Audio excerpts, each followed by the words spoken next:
Hola, amigos, he vuelto con una nueva creepypasta, espero que sea de su agrado. Bien, vamos a comenzar. Les voy a contar mi historia que ocurrió hace un año. Mi intención no es asustarles, solo necesito decírselo a alguien. Recuerdo bien ese día. Dios mío. Es algo imposible de olvidar. Eran las 10:05 de la mañana. Yo estaba en el colegio a esas horas como se supone. Había tocado la campana de recreo y yo me paseaba por el patio con mis dos amigos, Marcos y Daniel. Íbamos hablando mientras pasábamos por el playón del patio. Ese lugar siempre tenía algo curioso, ya que tenía una escalera que terminaba en una puerta en el segundo piso. Nunca se veía a algún profesor o auxiliar entrar en ella. La curiosidad era tentadora. Entonces fuimos con el director para preguntar qué había tras esa puerta. Luego de preguntar, el hombre quitó la sonrisa de su rostro y bajó la cabeza como si fuera a llorar. Inmediatamente nos miró con enojo y dijo: "Lo que hay ahí no les importa". Luego de haber oído eso, salimos de la oficina desilusionados y confundidos. ¿Por qué nos habló de esa manera? Al principio pensamos que solo se sentía mal, pero había tantas preguntas que se nos cruzaban en mente. ¿Qué hay detrás de esa puerta? ¿Qué haría que un hombre se pusiera así de mal? Marcos, el más pendejo de los tres, propuso entrar ahí cuando termine el horario de clases. A mí me pareció la idea más estúpida que había tenido en su vida. Daniel tampoco estaba de acuerdo con eso, insistió y insistió tanto que terminó convenciéndonos de entrar.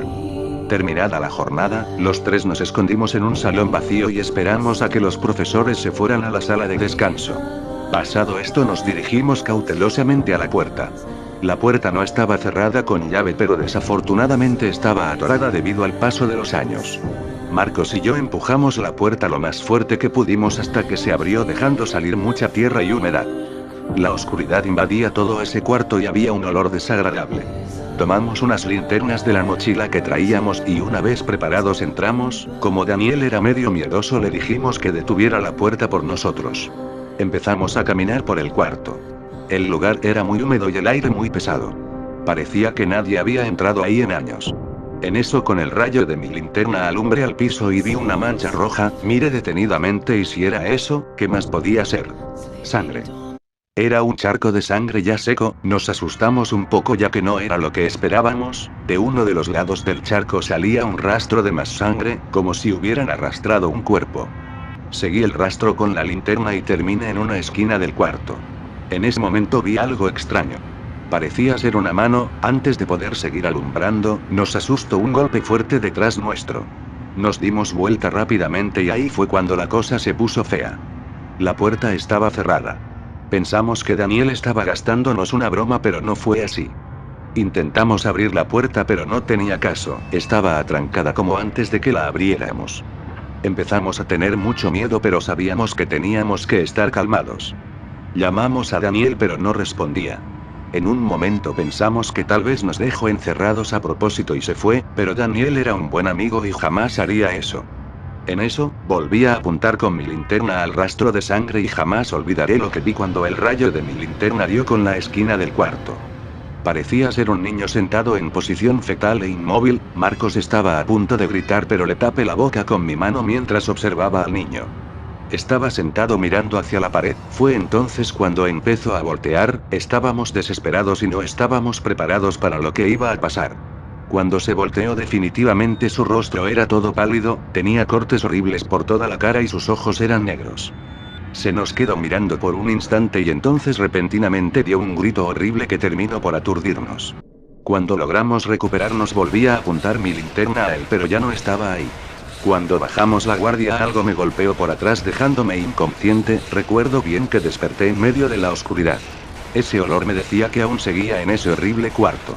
Empecé a buscar mi linterna desesperadamente. Mientras buscaba, con mis manos toqué algo, parecía un cuerpo.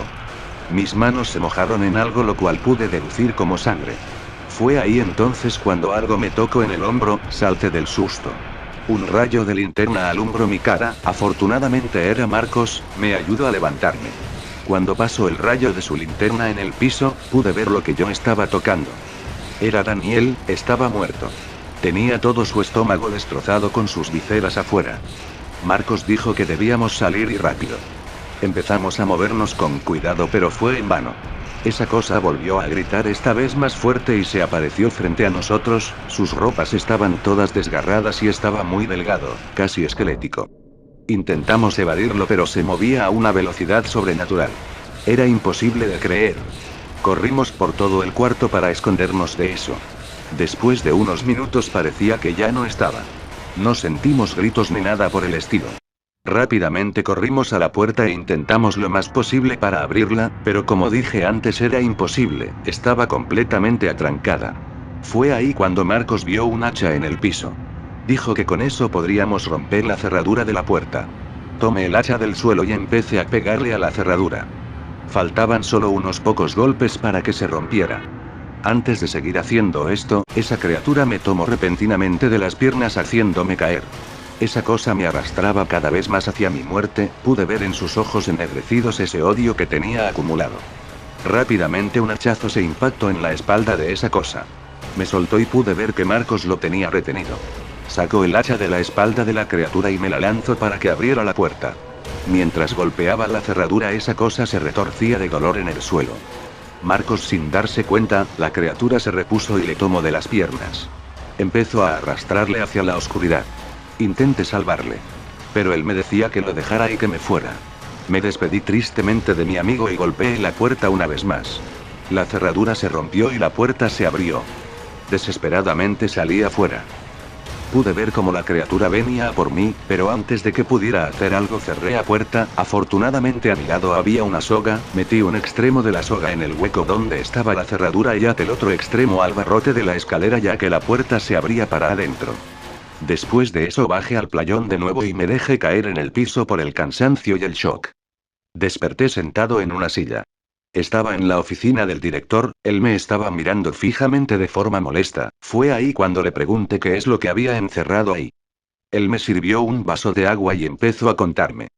Me dijo que lo que está ahí adentro era su hijo llamado Ben. Yo me quedé sorprendido. Me dijo que su hijo tenía serios problemas tanto mentales como de salud, era un niño incontrolable, odiaba a todo el que se le acercara. Contó que él mismo mató a su propia madre con un picahielo. El hombre había quedado destrozado sabiendo que su propio hijo mató a su madre. Decidió encerrarlo en lo que antes era el cuarto de calderas, desde entonces lo alimentaba todos los días y nunca dejó que viera la luz del día otra vez. Yo le pregunté por qué no lo llevó a un hospital mental. Me dijo que ya lo había hecho pero siempre encontraba la manera de escaparse o herir a los demás pacientes. Necesitaba un lugar donde pudiera contenerle siempre. Dicho esto me preguntó si había entrado con alguien más. Yo no quería decir nada sobre eso, solo quería olvidarlo. Así que dije que entré solo. Unos días después yo me cambié de escuela, no podía vivir con esa cosa cerca jamás. Al cabo de unas semanas de este suceso me enteré de que el director de mi vieja escuela había desaparecido. Jamás encontraron al director, pero tal vez yo sepa lo que le pasó.